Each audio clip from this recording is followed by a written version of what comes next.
সূরা আল মুমিনুন। রহমান রহিম আল্লাহ তাআলার নামে।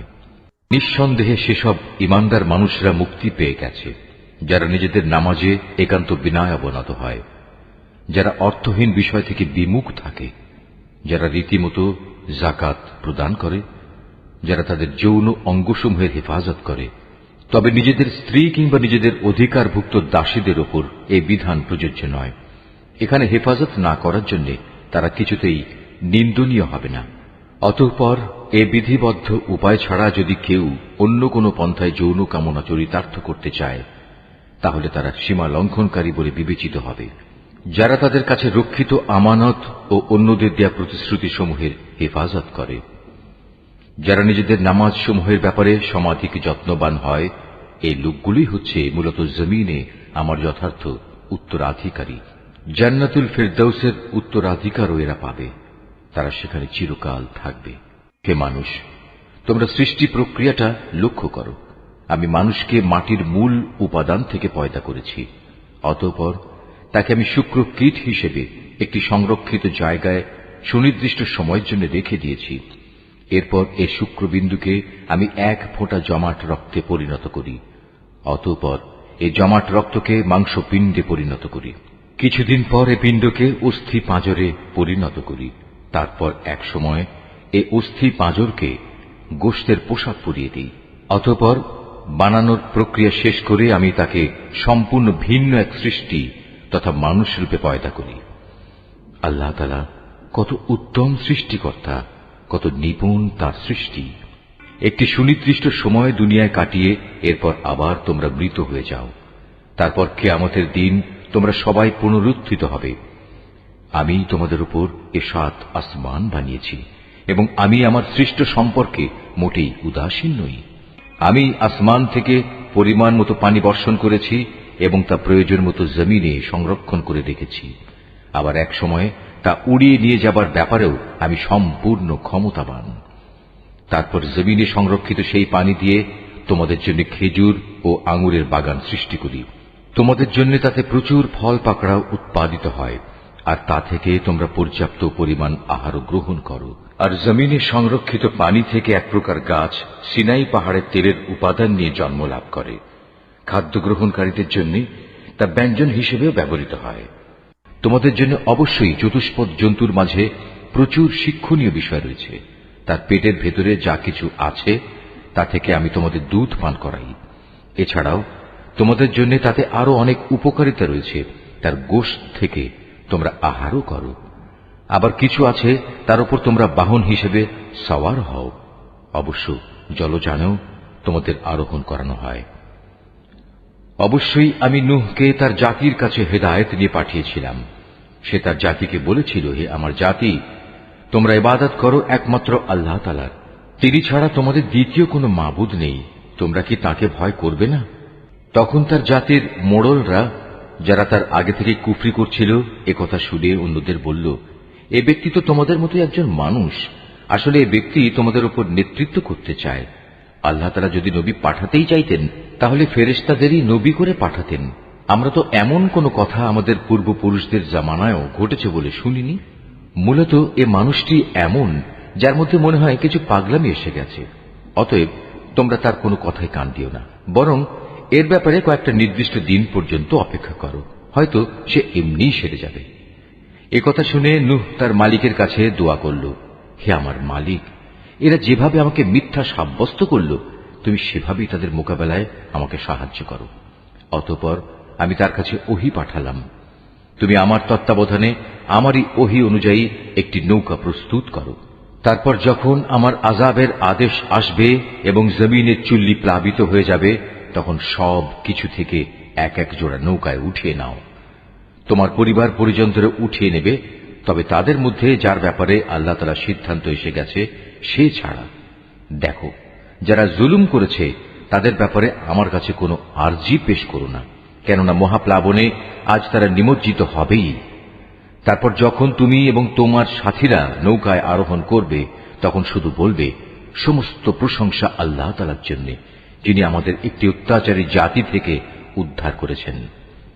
তুমি নৌকায় উঠে বলো, হে আমার মালিক, তুমি আমাকে জমিনের কোথাও বরকতের সাথে নামিয়ে দাও, একমাত্র তুমিই পারো আমাকে শান্তির সাথে কোথাও নামিয়ে দিতে। নিঃসন্দেহে এ কাহিনীর মধ্যে আমার কুদরতের নিদর্শন রয়েছে। তাছাড়া মানুষদের পরীক্ষা তো আমি সব সময়ই নিয়ে থাকি। এদের পরে আমি আর এক জাতিকে পয়দা করেছিলাম, অতঃপর তাদেরই একজনকে তাদের কাছে নবী করে পাঠিয়েছি, যার দাওয়াত ছিল, হে আমার জাতি, তোমরা এক আল্লাহ তাআলারই ইবাদত করো, তিনি ছাড়া তোমাদের আর কোনো মাবুদ নেই। তোমরা নূহের জাতির ভয়াবহ আযাব দেখেও কি সাবধান হবে না?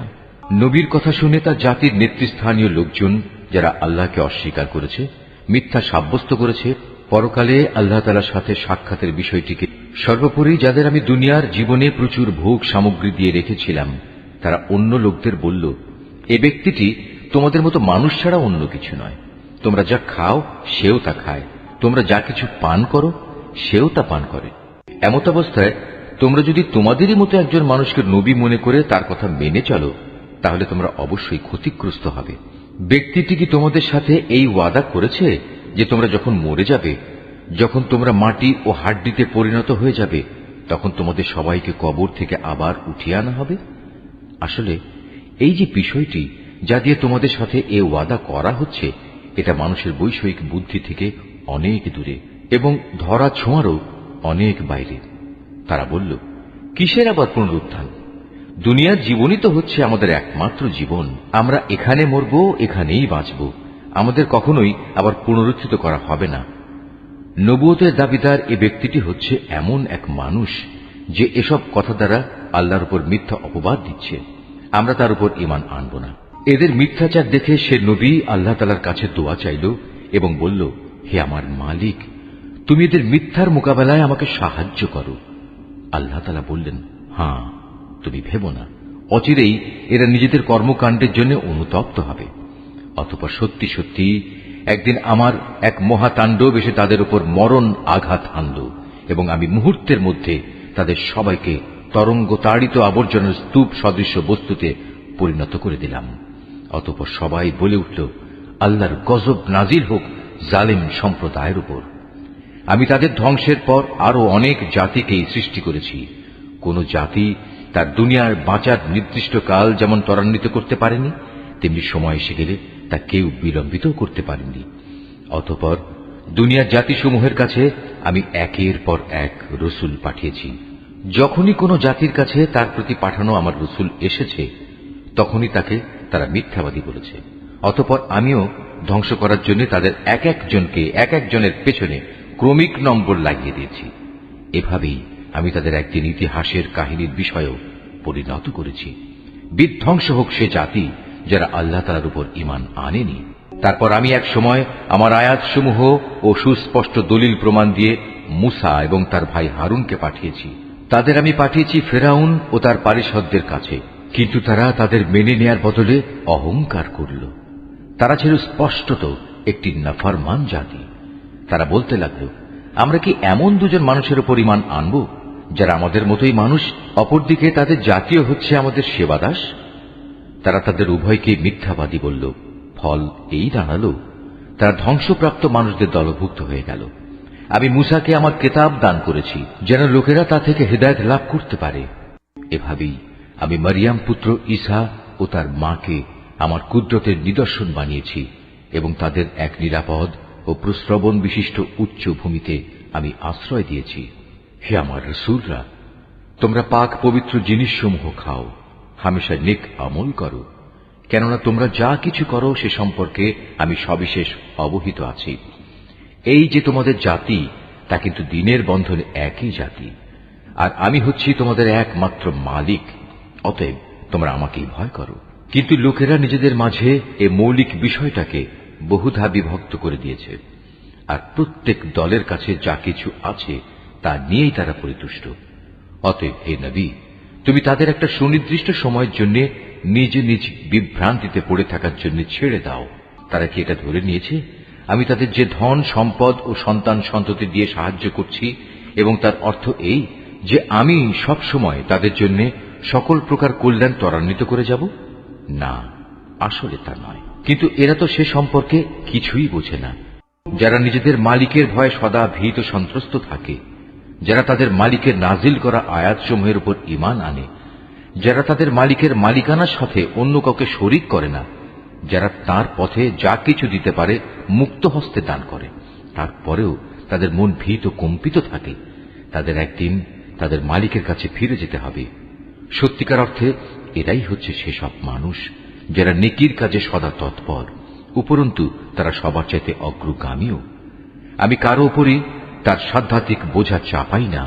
প্রত্যেক মানুষের আমল সংক্রান্ত একটি গ্রন্থ আমার কাছে সংরক্ষিত আছে, যা তাদের অবস্থা ঠিক ঠিক বলে দেবে। আর এ ব্যবস্থাপনায় তাদের উপর কোনো জুলুম করা হবে না, বরং তাদের অন্তর এ বিষয়ে আঁধারে আচ্ছন্ন হয়ে আছে। এছাড়াও তাদের জীবনে আরও বহুতর খারাপ কাজ আছে যা তারা সব সময় করে থাকে। এরা এসব কাজ থেকে কখনো ফিরে আসে না, যতক্ষণ না আমি তাদের ঐশ্বর্যশীল লোকদের শাস্তি দ্বারা আঘাত করি। তখন তারা সাথে সাথেই আর্তনাদ করে ওঠে। তখন বলা হবে, আজ আর আর্তনাদ করো না, তোমাদের আমার পক্ষ থেকে কোনো সাহায্য করা হবে না। যখন আমার আয়াতসমূহ তোমাদের সামনে পড়ে পড়ে শোনানো হতো, তখন তোমরা আমার নবীদের আওয়াজ শোনা মাত্রই উল্টো দিকে সরে পড়তে নেহায়েত দম্ভ পরে নিজেদের মজলিসে গিয়ে অর্থহীন গল্পগুজব জুড়ে দিতে। এরা এই কালাম কোরআনের উপর কি চিন্তা ভাবনা করে না? কিংবা তাদের কাছে নতুন কিছু একটা এসেছে যা তাদের বাপ দাদাদের কাছে আসেনি? অথবা তারা কি তাদের রসুলকে চিনতে পারেনি যে জন্যে তারা তাকে অস্বীকার করছে? কিংবা তারা কি একথা বলে তার সাথে কোন রকম পাগলামি রয়েছে? বরং আসল কথা হচ্ছে, রসুল তাদের কাছে সত্য নিয়ে হাজির হয়েছে এবং তাদের অধিকাংশ লোকই এ সত্যকে অপছন্দ করে। যদি এমন হতো সত্য তাদের ইচ্ছা আকাঙ্ক্ষার অনুগামী হয়ে যেত, তাহলে আসমান সমূহ ও জমিন এবং আরো যা কিছু এই উভয়ের মাঝে আছে তার গোটা ব্যবস্থাপনা কবেই ভেঙে বিশৃঙ্খল হয়ে পড়ত। পক্ষান্তরে আমি তাদের কাছে তাদের নিজেদের কাহিনী নিয়ে এসেছি, কিন্তু আশ্চর্য, তারা এখন তাদের নিজেদের কথাবার্তা থেকেই মুখ ফিরিয়ে নিচ্ছে। হে নবী, তবে কি এরা মনে করে তুমি এদের কাছে দিন পৌঁছানোর জন্য কোন রকম পারিশ্রমিক দাবি করছো? অথচ তোমার মালিকের দেয়া পারিশ্রমিক এদের পার্থিব পারিশ্রমিকের তুলনায় অনেক উৎকৃষ্ট, আর তিনি তো হচ্ছেন সর্বোত্তম রিজিক দাতা। তুমি তো তাদের সঠিক পথের দিকেই আহ্বান করছ। অবশ্য যারা আখিরাতের উপর ঈমান আনে না, তারাই কেবল হেদায়েতের সঠিক পথ থেকে বিচ্যুত হয়ে যাচ্ছে। আজ যদি আমি এদের উপর দয়া করি এবং যে বিপদ মুসিবত তাদের উপর আপতিত হয়েছে তা যদি দূর করে দিই, তাহলেও এরা নিজেদের নাফরমানিতে শক্তভাবে বিভ্রান্ত হয়ে পড়বে। আমি এদের কঠোর আযাব দ্বারা পাকড়াও করলাম, তারপরও এরা নিজেদের মালিকের প্রতি নত হল না এবং কখনো এরা কাতর প্রার্থনাটুকু পর্যন্ত আমার কাছে পেশ করল না। অতঃপর যখন সত্যি আমি এদের উপর কঠোর আযাবের দুয়ার খুলে দেব, তখন তুমি দেখবে এরা হতাশ হয়ে পড়ছে। হে মানুষ, তিনি আল্লাহ তাআলা, যিনি তোমাদের শোনার জন্য কান, দেখার জন্য চোখ ও চিন্তা গবেষণা করার জন্য একটি মন দিয়েছেন। কিন্তু তারা এসব দানের শুকর খুব অল্পই আদায় করে। তিনি তোমাদের সৃষ্টি করে জমিনে তোমাদের বংশ বিস্তার করে চারিদিকে ছড়িয়ে রেখেছেন। একদিন তোমাদের সবাইকে আবার তার কাছেই একত্রিত করা হবে। তিনি তোমাদের জীবন দান করেন, তিনি তোমাদের মৃত্যু ঘটান। রাত দিনের আবর্তনও তাঁর ইচ্ছায় সংঘটিত হয়। এত সব কিছু দেখেও তোমরা কি সত্য অনুধাবন করবে না?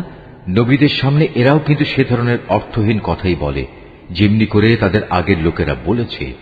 তারা বলেছিল, আমরা যখন মরে যাব, আমরা যখন মাটি ও হাড্ডিতে পরিণত হয়ে যাব, তখন কি আমরা পুনরুত্থিত হব?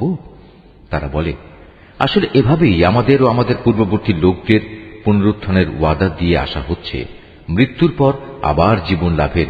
এ কথাগুলো অতীতের দিনের উপকথা ব্যতীত আর কিছুই নয়। হে নবী, এদের জিজ্ঞেস করো, যদি তোমরা জানো তাহলে বলো, এ জমিনে এবং এখানে যা কিছু সৃষ্টি আছে তা কার মালিকানাধীন? ওরা বলবে, হ্যাঁ, সবকিছুই আল্লাহর। তুমি বলো, এর পরেও তোমরা কি চিন্তা ভাবনা করবে না? তুমি এদের আরো জিজ্ঞেস করো, এ সাত আসমান ও মহান আরশের অধিপতি কে? ওরা জবাব দেবে, এ সবকিছুই আল্লাহর। তুমি বলো, তারপরও তোমরা কি আল্লাহকে ভয় করবে না? তুমি আবারও জিজ্ঞেস করো, যদি তোমরা সত্যি সত্যি জানো তাহলে বলো, কার হাতে রয়েছে আসমান জমিন সবকিছুর একক কর্তৃত্ব? হ্যাঁ, তিনি যাকে ইচ্ছা তাকেই পানাহ দেন কিন্তু তার বিরুদ্ধে কেউ কাউকে পানাহ দিতে পারে না। ওরা আবারও সাথে সাথে বলবে, হ্যাঁ, মহান আল্লাহ তাআলার। তুমি বলো, এ সত্ত্বেও তোমরা কেমন করে বিভ্রান্ত হচ্ছ? আসলে আমি তো সত্য কথা এদের কাছে পৌঁছে দিয়েছিলাম, কিন্তু এরা সবাই মিথ্যাবাদী। আল্লাহ তাআলা কাউকেই সন্তান হিসেবে গ্রহণ করেননি, না তার সাথে অন্য কোনো মাবুদ রয়েছে।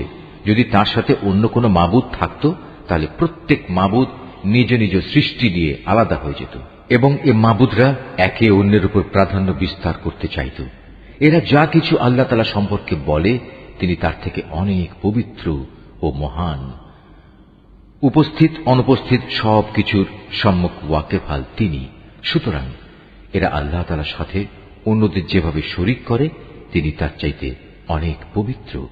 হে নবী, তুমি বলো, হে আমার মালিক, যে আযাবের ওয়াদা এ কাফেরদের সাথে করা হচ্ছে, তা যদি তুমি আমাকে দেখাতেই চাও, তাহলে হে আমার মালিক, তুমি আমাকে জালেম সম্প্রদায়ের মধ্যে শামিল করে এ আযাব প্রত্যক্ষ করায়ও না। হে নবী, আমি তাদের কাছে যে আযাবের ওয়াদা করেছি তা অবশ্যই তোমাকে দেখাতে সক্ষম। হে নবী, তারা তোমার সাথে কোনো খারাপ ব্যবহার করলে তুমি এমন পন্থায় তা দূর করার চেষ্টা করো যা হবে নিতান্ত উত্তম পন্থা। আমি তো ভালো করেই জানি ওরা তোমার ব্যাপারে কি বলে। সে ব্যাপারে উদ্বিগ্ন না হয়ে তুমি বরং বলো, হে আমার মালিক, শয়তানদের যাবতীয় ওয়াসওয়াসা থেকে আমি তোমার পানাহ চাই। আরো বলো, হে আমার মালিক, আমি এ থেকেও তোমার পানাহ চাই যে শয়তান আমার ধারে কাছেও ঘেঁষবে না।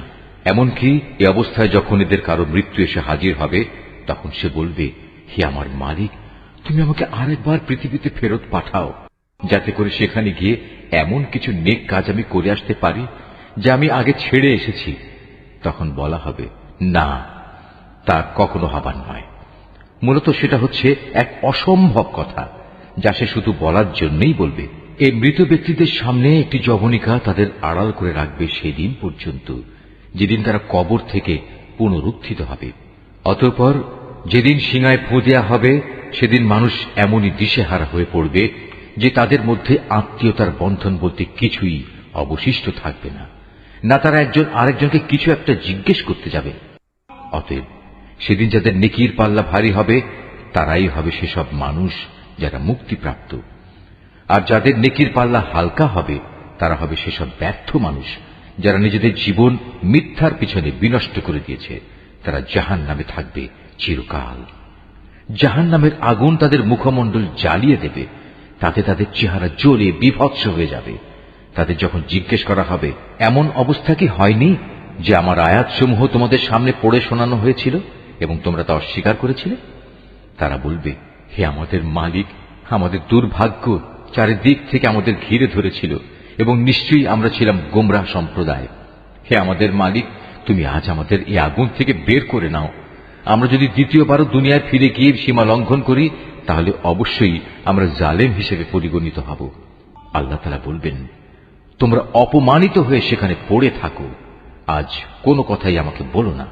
অবশ্যই আমার বান্দাদের মধ্যে একদল এমনও আছে যারা বলতো, হে আমাদের মালিক, আমরা তোমার উপর ঈমান এনেছি, অতএব তুমি আমাদের দোষ ত্রুটিসমূহ মাফ করে দাও। তুমি আমাদের উপর দয়া করো, তুমি হচ্ছ দয়ালুদের মধ্যে সর্বোৎকৃষ্ট দয়ালু। অতঃপর তোমরা তাদের উপহাসের বস্তু বানিয়ে রেখেছিলে, এমনকি তা তোমাদের আমার স্মরণ পর্যন্ত ভুলিয়ে দিয়েছে, আর তোমরা তো তাদের দিয়ে হাসি তামাশাই করতে। তাদের সে ধৈর্যের কারণেই আজ আমি তাদের এই প্রতিফল দিলাম। মূলত তারাই হচ্ছে সত্যিকার অর্থে সফল মানুষ। আল্লাহ তাআলা বলবেন, বলতো তোমরা পৃথিবীতে কত বছর কাটিয়ে এসেছ? তারা বলবে, আমরা সেখানে অবস্থান করেছিলাম একদিন কিংবা একদিনের কিছু অংশ। তুমি না হয় তাদের কাছে জিজ্ঞেস করো যারা হিসাব রেখেছে। আল্লাহ তাআলা বলবেন, আসলে তোমরা পৃথিবীতে খুব সামান্য সময়ই কাটিয়ে এসেছ। কত ভালো হতো যদি তোমরা এই কথাটা ভালো করে জানতে। তোমরা কি সত্যি সত্যি এটা ধরে নিয়েছ আমি তোমাদের এমনিই অনর্থক পয়দা করেছি এবং তোমাদের কখনোই আমার কাছে ফিরে আসতে হবে না? না, তা কখনো নয়। মহিমান্বিত আল্লাহ তাআলা, তিনি সব কিছুর যথার্থ মালিক। তিনি ছাড়া আর কোনো মাবুদ নেই। সম্মানিত আরশের একক অধিপতিও তিনি। অতএব যে ব্যক্তি আল্লাহ তাআলাকে বাদ দিয়ে অন্য কোনো মাবুদকে ডাকে, তার কাছে যার জন্য কোন রকম সনদ নেই, সে যেন জেনে রাখে তার হিসাব তার মালিকের কাছে যথার্থই মজুদ আছে। সেদিন তারা কোনো অবস্থায় সফল কাম হবে না যারা তাকে অস্বীকার করেছে। হে নবী, তুমি বলো, হে আমার মালিক, তুমি আমায় ক্ষমা করো, কেননা তুমি হচ্ছ দয়ালুদের মধ্যে সর্বোৎকৃষ্ট।